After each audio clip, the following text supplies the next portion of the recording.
when you look at everything that happened with the whole death row story and, your involvement and everything else like that, what do you think was the biggest mistake? What do you think that ultimately dragged it all down? Because at this point, death row filed for bankruptcy, right? 2006. Yeah, that's what I'm saying. Yeah. At one point, death row completely filed for bankruptcy, got bought out by another company. I think people assumed that Suge had, hundreds of millions stashed away, but It wasn't true. it wasn't true. It wasn't true. Because he couldn't even pay his own bail. It wasn't true. So when you look at all that, what do you think really went wrong? If you could go back in time and rewrite certain things. Where they get the bad rap for is Suge was treating people like family instead of business. And what I mean by that is he didn't have a royalty department. Suge gets the rap and people think he cheated the amount of money. It's the only reason that people was mad or upset. The people that's mainly talking now, they never put an album out on Death Row. Let's just keep it fair and be honest. Dre, Tupac, and Snoop. Snoop left with a deal where he got $1 million and was sold, and was fine. His people and his attorneys looked out on Dre. He walked away from the company. The only reason he has some say so now is because we didn't put in the contracts when he left about digital, and so we didn't know about digital in '95, '96. Who knew that was going to blow up like that? Tupac, all of that got worked out.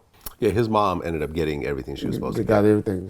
That's worked out. That all eventually got worked out. And to be fair, I had heard stories of Suge's generosity that wasn't publicized. My point. For example, I think Michelle A. had mentioned when Nate Dogg robbed a Taco Bell. $400,000. Defense, best attorney in Vegas still today, David Chesnow, was his attorney. Suge put up $400,000 to make sure Nate Haven't Dogg put an album out on Death Row yet. Yeah. Riding around Lexus S400 the whole time he was on Death Row. I'd also heard stories of I don't know who the artists were, but artists would call Suge in the middle of the night and said that my mom's house was going to get foreclosed on. In the morning. Always get you. If you get hold to him, you're going to get what you want. The problem was getting hold to him. But if you got a hold of Suge, you called him at the studio, walking in or whatever, and you told him your problem or whatever. But and I understand that now, being 52 years of age. Just pay me what I'm deserving, and that's why I said what we messed up at, is by not having a royalty department. This is your money, this is what's owed to you. And so people can't grasp what they was owed because they didn't see it in black and white. But I'm sure every artist on Death Row got overpaid. Overpaid. Because Danny Boy, another person, he had $3,500 monthly. We're talking about in the mid-'90s. Living in a penthouse in Brentwood, had a personal assistant driving around in a 500 SL Mercedes-Benz. Never put an album out on Death Row. Did you know that Danny Boy was gay? Not at the time. Not at the time? Yeah. Not at the time. Yeah, I did an interview with him where he talked about it. I'm gay. I have a daughter and 2 sons. Daughter and 2 sons? Yeah. Okay. At what point in your life did you realize you were gay? I've experienced some things.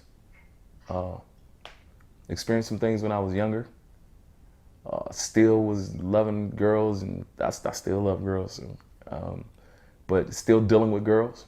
And after I was divorced, I was married for about 7 years, and after my divorce, I left our house and I slept in my car for about 3 weeks and washed up in LA Fitness. And I left the country. I actually went to Amsterdam for a while. When I got back, a guy that was pursuing me was really the only person to really open the door. Yeah, not at the time. I think I was the one that exposed him when putting it out, when on the internet and YouTube, which is something I regret. Wish I was big enough, but I was getting attacked. People were Yeah. attacking me, and my only way at the time was to attack back, and that's what I felt was the right thing to do.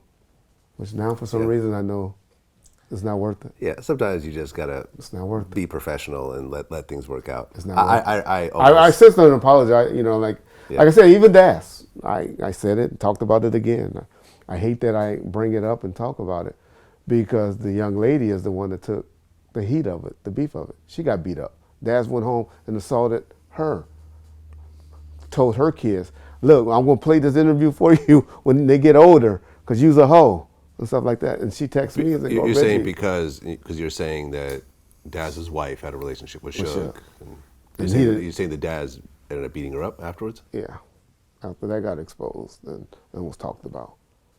So I'm saying, but it didn't hurt. It hurt Daz, but who it hurt more?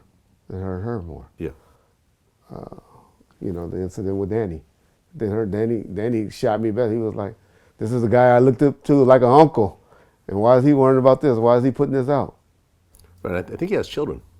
Yeah, kids. Yeah, kids. Yeah, and I'm sure they probably had already knew, but Well, you know. you never know. But that's my point. Yeah. I mean, he was literally, like in our interview, he was literally crying. Yeah. It's a hard lifestyle. It's not easy. It's not easy at all. Why is that?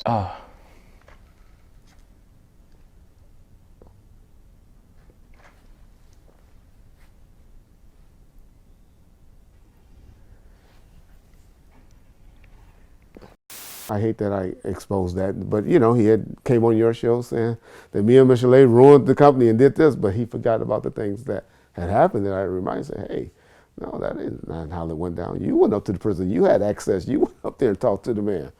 I called and asked you to sing at his uncle's funeral, and you tell him you want $10,000. I mean, you forgot. Did you forget about that?